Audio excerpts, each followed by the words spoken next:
High বন্ধুরা, আজ আমি রান্না করলাম বাঁধাকপির ডালনা। এতে আমি ব্যবহার করেছি ওলকপি, আলু, ছোট ছোট গোল আলু দিয়ে রান্না করলাম। পেঁয়াজ, বাদাম, কিশমিশ ভেজে বেটে দিয়েছি, গরম মশলা, জিরা, আদা, রসুনটা দিন, রসুন দেওয়া যাবে না। রসুন, বাঁধাকপিতে রসুন লাগে না, রসুন ছাড়াই রান্না করলে খুব ভালো হয়। আপনারা রসুন ছাড়াই রান্না করবেন, খেয়ে দেখবেন ভালো লাগবে। একটু চিনি দিছি,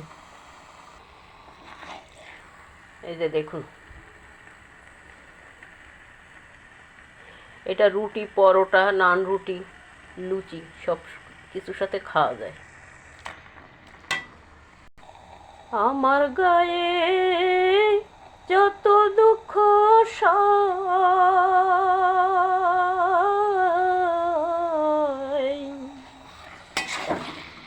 বন্ধুবারে করো তোমার মনে জাহালা। আমার গায়ে যত দুঃখ সয়,